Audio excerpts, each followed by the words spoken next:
Hey, it's Dominic Ajakovic, and you're watching Light the Fuse Wrestling Podcast.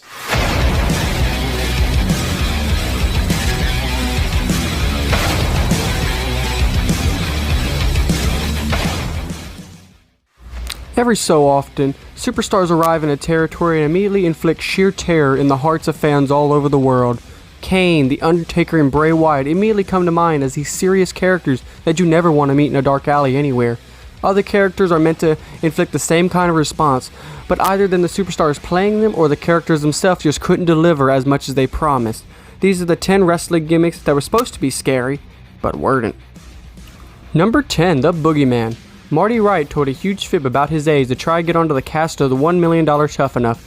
He was cut once the ruse was found out, but his gruesome act still earned him a tryout at OVW. He eventually started working as the Boogeyman. Wright started stalking his way up onto the main roster, eating worms and smashing clocks over his head, but once the whole facade fell off, he was presented more of a comedy act, eating fake moles and becoming more accompanied by a mini version of himself. Reactions from the likes of Booker T didn't help the whole facade. It only served up the Boogeyman more as a comedy act. Number 9, Papa Shango. Charles Wright went into the WWE Hall of Fame as the Godfather, but he went through several gimmicks to get there. He first break in WWE came in back in the early 1992 as the Voodoo Priest Papa Shango. He famously made his opponents into confusions, vomits, even bleeding black ooze. But between the Ultimate Warrior feud going nowhere and Shango losing to Bret Hart at Saturday night's main event, the character was dropped from WWE TV, and after a year before Wright returned as Kama. Number 8, Damien Demento. How many superstars did The Undertaker make famous over the years? How many did he make famous just by having one monumental match with them? Damien Demento's WWE run didn't amount to much aside from hailing from the super creepy outer reaches of your mind. Demento got to headline the debut episode of Raw against the Dead Man. Demento's ginormous ring gear could have inspired fear that should have been well booked by WWE at this point, but instead, he was more notably remembered for the tombstone on the debut of Raw. Number 7, Wrath and Mortis. WCW had been running vignettes for something that they were referring to as Blood Runs Cold. From a marketing standpoint, it was a bad thought to try and parlay the success of the Mortal Kombat franchise into an angle for wrestling. Aside from Glacier debuting a little too late, debuting after the NWO, thus rendering the outlandish storyline just that, outlandish. Glacier's two opponents, Wrath and Mortis, would debut shortly after, and they were supposed to be scary, but when Wrath was just repackaged Atom Bomb and Mortis was Canyon in disguise, the whole angle got silly very quick. Number 6, Kevin Thorne. At 6'3", 270 pounds, Kevin Thorne certainly had the look of a WWE superstar.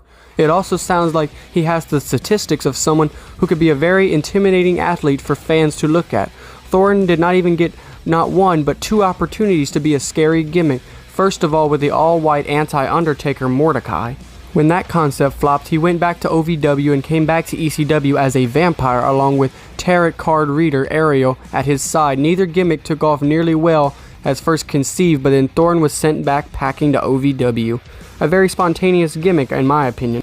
Number 5, Isaac Yankem, DDS. It took several years for Glenn Jacobs to strike it really big as the terrifying monster Kane.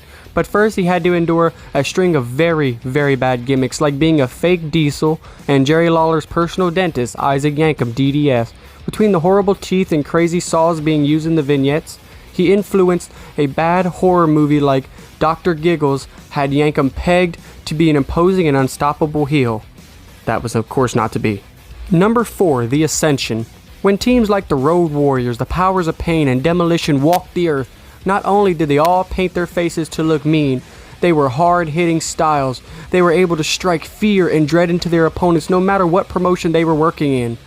The Ascension attempted to live up to that reputation in NXT, but unfortunately fell off the deep end. As soon as they were called up to the main roster, they was quickly to bash the teams of the past, and any luster that the team brought in got buried along with them. Number 3, Nails. In a strange twist of fate, not the Hardys move, the story of the real-life man who betrayed Nails is far more interesting than anything the big man had ever done in the ring.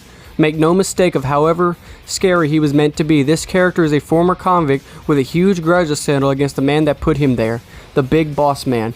They had a rivalry that concluded at SummerSlam 1992, but he was released December that same year due to the fact of trying to choke out Vince McMahon over a SummerSlam payout. Number 2, Eric Rowan. All of the members of the Wyatt family were certainly intended to be a creepy, intimidating, and scary backwoods hillbillies. Unfortunately, they would wind up being perceived more of a joke than a scary, frightening man. Eric Rowan, after years of living down several bad intentions for his gimmick, seemingly finally had something coming to the ring with a pet under a tarp, obligating that it would come near him. However, after the big reveal of it being a big animatronic spider and Drew McIntyre destroying it, once again any possibility of him getting a good push was demolished along with the spider. And number 1, Kevin Sullivan. There is generally no argument that Kevin Sullivan is one of the best bookers of the late 80s and early 90s. He has also somehow managed to be able to convince fans that he was the devil himself just by putting on a few streaks of paint and acting like a wild man. While it might have worked for the territories, when he updated his character for WCW as the Taskmaker, it seemed very hokey. This silliness didn't change the fact or get scary as he added stranger and funnier looking characters to his stable like the Yeti or Z Gangsta. And that's our list. Did we leave any out? Don't forget to leave them in the comments down below. Don't forget to like, share, and subscribe, and follow us on Facebook at facebook.com/LTF Wrestling for Light the Fuse Wrestling Podcast.